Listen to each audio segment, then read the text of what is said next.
or learning more about fragrance and discovering the best colognes. Hit subscribe right now if that sounds interesting to you.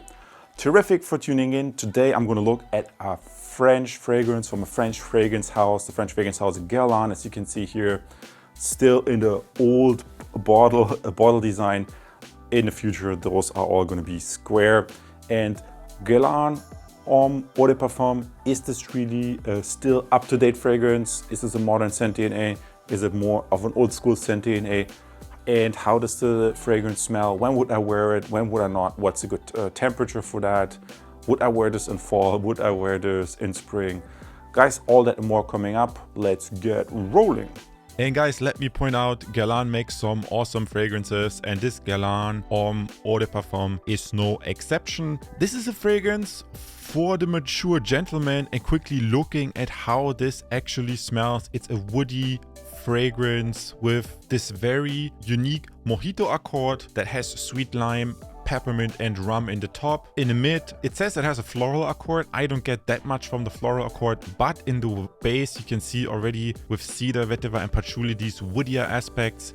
And I definitely get the vetiver, but it's worked in very nicely. The fragrance is fresh, has this unique Mojito accord. So Terry Vasa created a really nice woody aromatic fragrance that's I would say more for the mature gentleman, because it's a more, I mean, it's from France, guys. If I contrast this to Davidoff fragrances, the cool water that everybody wears, I much prefer this one. And also they changed the bottle design recently. Now they all come in these square bottles, which I find is a little bit unfortunate, because I'm actually, as you can see here, the normal shape usually was distinctive for the other Guerlain fragrances that gave me always a little bit more of a mature vibe. So I think it's actually a mistake that they put this all now in these other newer bottles. In my opinion, if you have never tried Guerlain, this is really something that you should consider adding to your collection.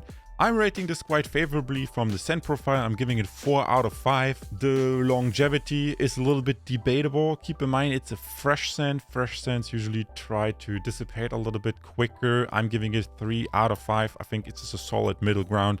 Same with the sillage. Initially the sillage is good, but since it's a fresh fragrance, also the sillage will disappear eventually. Presentation, nothing special here. Like I told you a second ago, the bottles have changed. Price value, if you're, let's say in the US, in Europe, I think the Guerlain is a little bit easier to obtain. If you're in the States, if you're somewhere in a major city and you have a good fragrance store or department store, really check it out. If you previously always had these more mainstream fragrance like Abercrombie and Fitch, Davidoff Cool Water, I think you might really appreciate switching it over and giving the French fragrances here a shot. Definitely something that's a little bit more, yeah, for the serious gentleman. Maybe you wear this with a business casual or while playing golf. It's really up to you. Now, what's my conclusion about this French fragrance from the fragrance house Guerlain? Is this something I would be purchased? Doesn't even make sense to bother hunting this French Guerlain fragrance down. When would I wear this? Guys, I really have to say, smelling this again, this is a very unique scent DNA, different from other mainstream competitors. And if you like French fragrances, because I would class this a little bit more formal. When would I wear this? Maybe if you work in a company, at a car dealership, selling luxury cars, or maybe to the marina or something like that, or you just play around with golf. This is more, I think, of a French gentleman's fragrance where you have a polo shirt or a business casual, something like that. And yeah, it gives off a totally different vibe than, let's for example, say the Bleu de Chanel.